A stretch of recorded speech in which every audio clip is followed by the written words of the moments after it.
One day, my husband returned from work with his 2-year-old affair child, confessing his affair partner had died tragically and now I had to raise the baby and my in-laws backed him up, telling me a useless infertile woman like me should be thankful, so I packed my bags, asked for a divorce and left.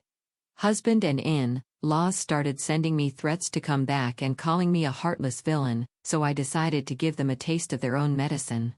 My life has gone from perfect to a horrifying and dramatic limited series in a matter of days. I had never anticipated that something like this would come my way. Maybe some things are a little too perfect to be true and I should have been more cautious about everything that was happening. In retrospect, I believe that I was too trusting, which is why I am having to face all of this.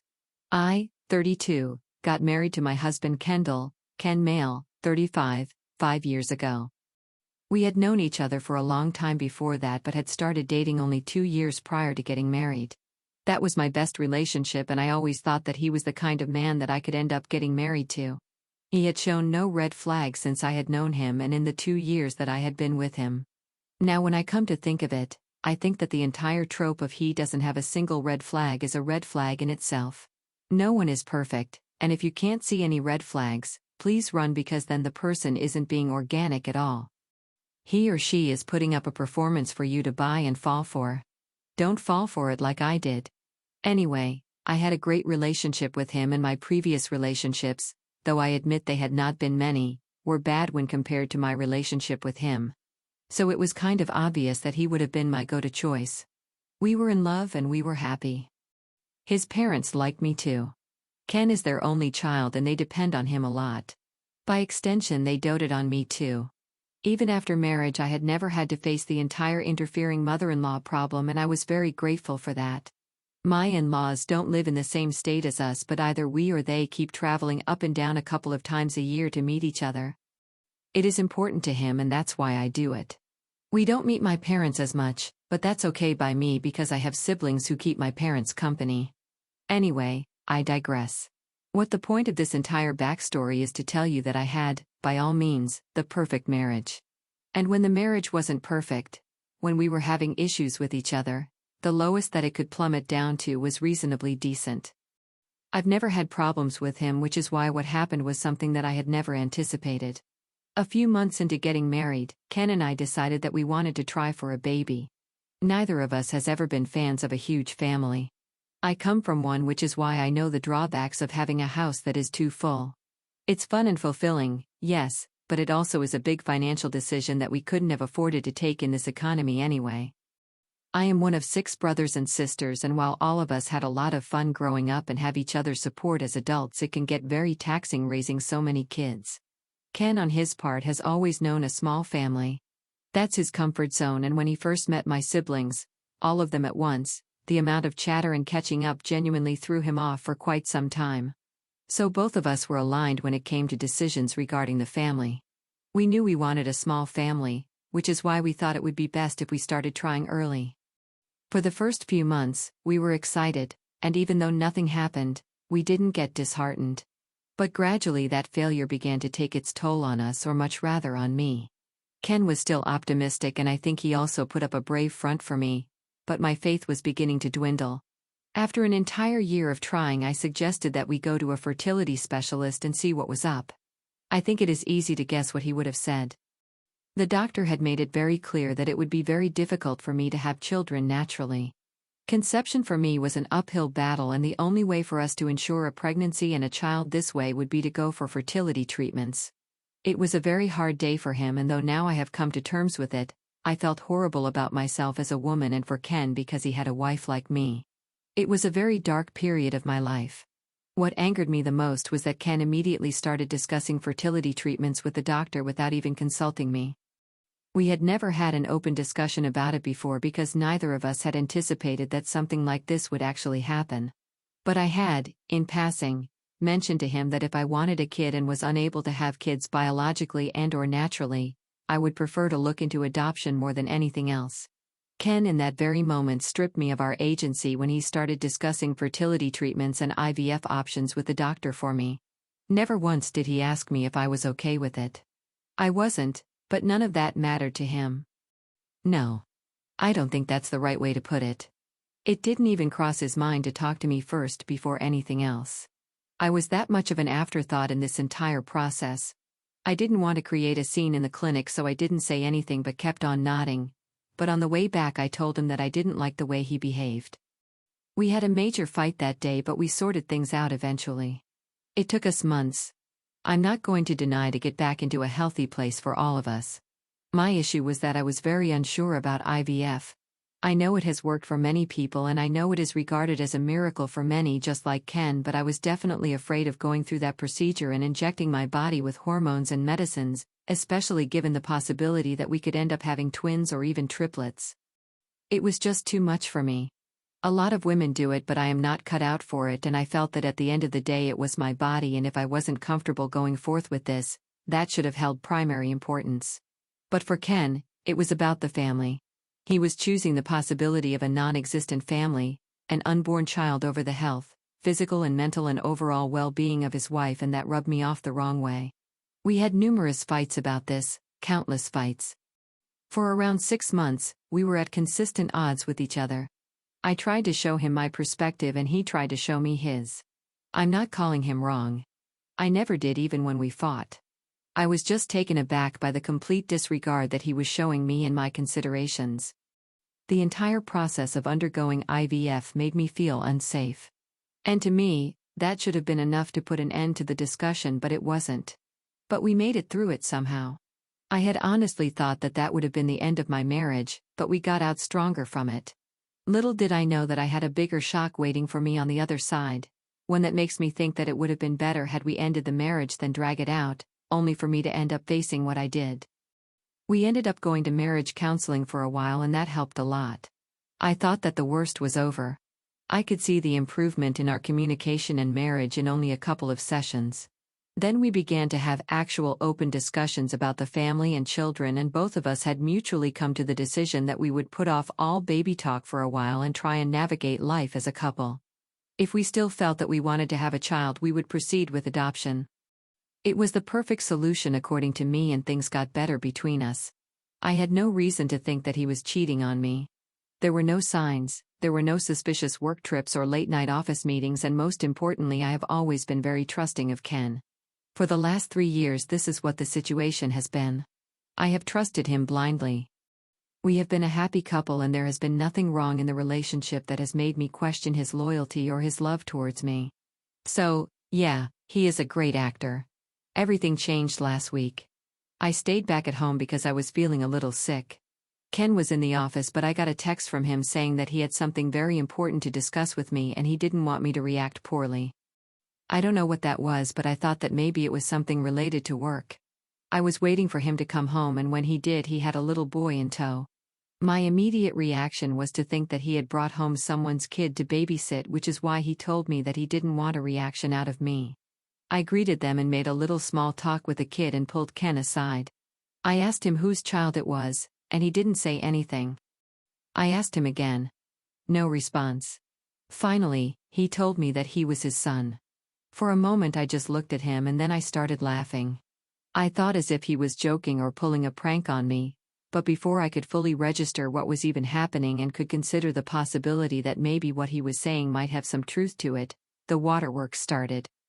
He started bawling uncontrollably and kept on saying that he was sorry and that he would make things right. I had started freaking out by that point and asked him what he meant, and he said that he would tell me soon, but right now I needed to look after his son. I yanked my arm away and said I wasn't going to look after his son unless he told me what the hell was actually happening. By that time the kid has started getting cranky and weepy too. I rushed to attend to him and had to fix him a quick meal before he felt better. Ken was trying to avoid the conversation, and with the kid around it was easy to get distracted. When he had finally put him to bed, he told me what had happened. The only saving grace about the entire thing was that he did not lie.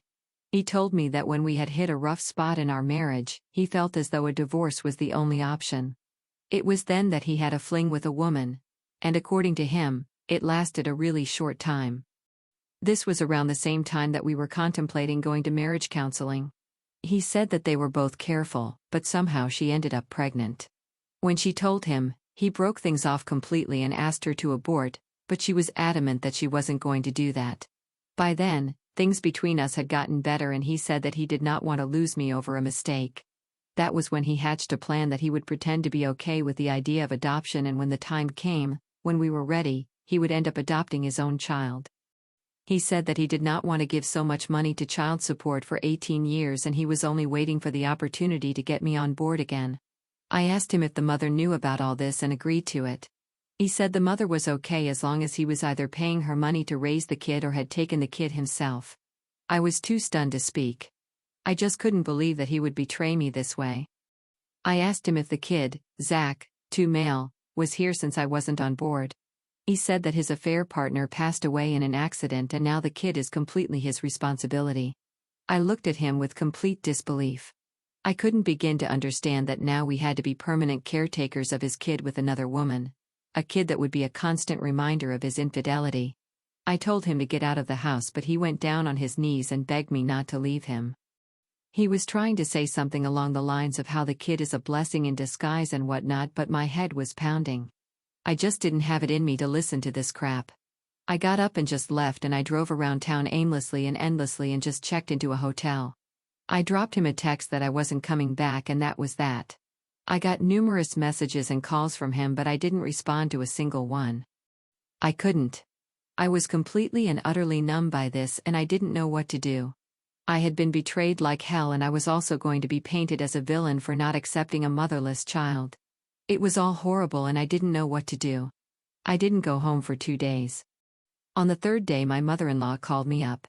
She said that she was in town and she wanted me to come back home so that we could talk. I told her that there was absolutely nothing to talk about and I had nothing to say. Neither did I want to listen to anything that Ken was going to say.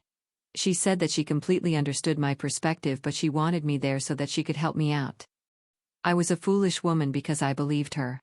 I thought I had some support and I thought that as a woman maybe she would advocate my case. I was clearly wrong and I should have known better. I trusted her and I went back home. Zach was not there, but Ken, mother-in-law and father-in-law were. My mother-in-law got up and hugged me, and that made me put down my guard a little. She held my hand, asked me how I was feeling and made me feel all comfortable and secure, and then it started. It was an out-and-out war between us. Ken started by saying that all this started because I couldn't give him kids. The very choice of his words made me want to smack him so hard that his teeth fell off. I told him that no, all of this started when he decided to screw some other woman rather than tell me what problems he was facing and work it out like any decent man. My father-in-law said that I would get a chance to talk, but to first let Ken talk. Ken continued and said that the affair was a mistake, but the child was a gift, and I was being a moron for not seeing it that way. He said that we had always wanted children of our own and now we had one. All that was left was for me to stop being a bitch and accept him. I couldn't even believe the gall of this man. I told him that this was not our kid. This was his kid, and there is a huge difference between those two things. That's when my mother-in-law bought in and said that I, anyway, couldn't have a kid of my own, which is why his kid was in fact my kid. She said that this was the way God had intended it to be, and now I had to be a good wife and thank the Lord for getting rid of my problems as a woman with such ease. I told her that she was out of her mind if she thought that this was God getting rid of my problems. This was God, or rather her son, creating new problems for me when none in fact existed. I told her and father-in-law that Zach was an outcome of infidelity and that I could not condone that. I was willing to adopt a kid, but not a kid my own husband had with another woman. That was just not acceptable to me. Things got heated and a lot of words were exchanged. There was a point where I was yelling at all 3 of them together and they were trying to hound me and scare me into submission. The entire point of this intervention, I believe, was to pressure me into accepting Zach, and that's why mother-in-law had staged the entire drama for no good reason. I told them that I was not going to accept Zach, and that's when mother-in-law said that I was a useless, infertile woman and that I should be grateful that Ken had not left me and had only had a useless fling. That was it for me. I told her to shut the hell up and to get out of my house. Father-in-law got up and told me to get out of the house because it was his son's house. I told him that I was leaving him and that I was going to divorce him and that they could do whatever they wanted to. I went out and immediately contacted my sister Sarah, 35 female.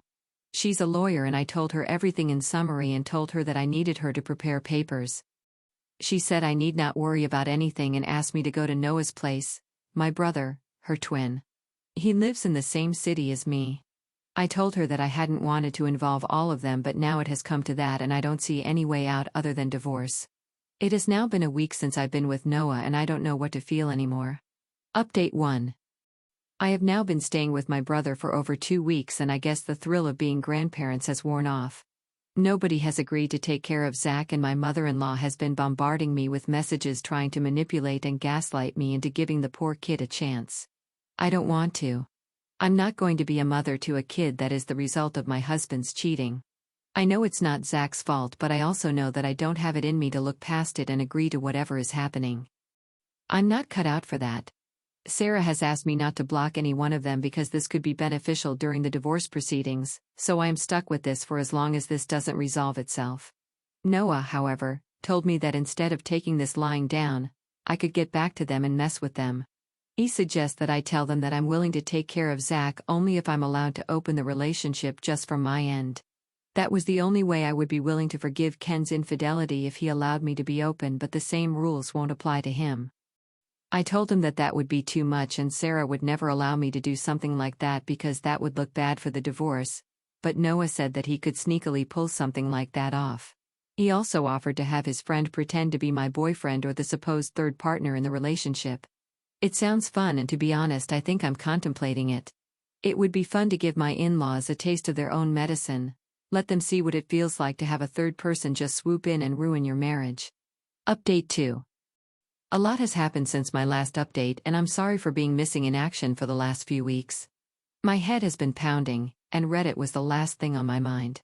To all of you who are overjoyed at Noah's idiotic ideas and wanted me to go through with them, I'm sorry to burst your bubble, but none of that is happening. I didn't want to create issues in the divorce and everything was very messy anyway. Ken called me up and begged me to talk to him and I told him that that would happen only in Noah's place, where he would be alone, but I would have my siblings in attendance. He tried to resist the offer and said that that would mean an invasion of our privacy and the sanctity of our marriage. I actually laughed when he said that. I told him that he had absolutely no problem when his parents were the ones hounding me, and that wasn't an invasion of privacy to him. I also told him to keep his trap shut about the sanctity of our marriage because all this supposed sanctity had been thrown out the window the moment he decided to get involved with another person. I told him I wasn't willing to meet him or talk to him otherwise, and he reluctantly accepted the offer. When he came home, he looked bad, and that's a pretty word that I'm using for him. He said that between the divorce and taking care of Zach, his savings were running dry as was his health. He said he was at his wits' end trying to juggle and handle everything, and he needed my help. Apparently, his parents had left the moment things got ugly, saying that it wasn't their responsibility to take care of his kid. I agree with them on this, to be honest. There was nothing new that Ken had to say to me. It was basically a repeat of everything that we had already gone over hundreds of times, but this time, he just added more self-victimization to it. It was all about how he couldn't handle what had come to him and that one mistake couldn't define the rest of his life. I didn't budge. I told him that this was his grave and he had to lie in it. Zach was his son. No amount of guilting others would help him out of this one. He said that I was a cruel woman for behaving this way and that he couldn't believe that I could be so heartless and ruin the life of a child. I told him that he ruined the life of the child by bringing him into the world in the first place. It was entirely on him. He chose to have Zach and now just because he's being required to be a grown-up about it and become a father, he is in his pants. He said I had no idea what I was doing and if I didn't help him out I would be the one responsible for completely destroying Zach's life. He said that Zach's mother had no relatives around and the ones that were alive were too conservative to accept a child out of wedlock. He said that she had been disowned and disgraced by her family for having Zach and the agreement between them was that he would be responsible for the financial aspect till we adopted him, or rather he fooled me into adopting him, and the mother just had to act as a babysitter till then. Because of the conservative views of her family, no family member was willing to take in Zach or support him after the affair partner's death. I genuinely was at a loss because I did not understand how in the hell was it my concern. He said that the only place that Zach could go to was with him and he was just unable to manage anything. If I didn't help him out and did not help Zach out, Zach would have to go into foster care. He was trying to imply that I would be the one to push Zach into foster care because of my refusal to play happy families with him. I told him that he still had his precious parents to rely on. They were very fast in jumping the gun and expecting me to put up with this. Why did they abandon ship the moment it got difficult? He said that they would have helped if they could, but they are old and they have their own stuff to deal with, which is why Zach was not a priority for them. I told him that just as they were allowed to prioritize their stuff over a child that was sprung into their lives out of nowhere, so was I. He begged me to at least reconsider the divorce and that he didn't have the bandwidth for the money to be fighting that, but I said tough luck. I told him I wasn't going to halt my life just because it was inconvenient for him. He was expecting mercy and warmth from me. Expecting mercy and warmth from me. I told him that if you think that I am an inconsiderate bitch, you were right because I am one and I have no shame in admitting it. I told him that the divorce was happening and the only person I felt sad for in the entire situation was Zach, and that too only because he had such a failure of a man as a father. This tipped him off the wrong way and he started cussing me out, but thankfully, I had Sarah and Noah there and Noah practically threw him out of the house. I don't know why the moron was expecting any sort of reconciliation and how he even had the audacity to stand in front of me and make these claims. All I know is that I am done with him and his update 3. Holy crap. I had forgotten all about this account. It has been a long time since I logged in and I'm happy to inform you that I am now divorced and have been so for quite some time. You had a lot of questions about Zach, but I'm sorry to say that I don't have any information on him, and I don't want that either. I have since moved out of Noah's house and have rented a small studio for myself. It's pricey, but I like the place, so, yay, win for me. I have not been in touch with Ken since the divorce, even though he has been trying so every couple of weeks. I don't know what is it going to take for him to realize that we're over. This is by no means a fairy tale ending. I'm still hurt. I still feel betrayed and I don't know when I'm ever going to be able to trust anyone again. What I do know is that I'm going to move forward now without looking back.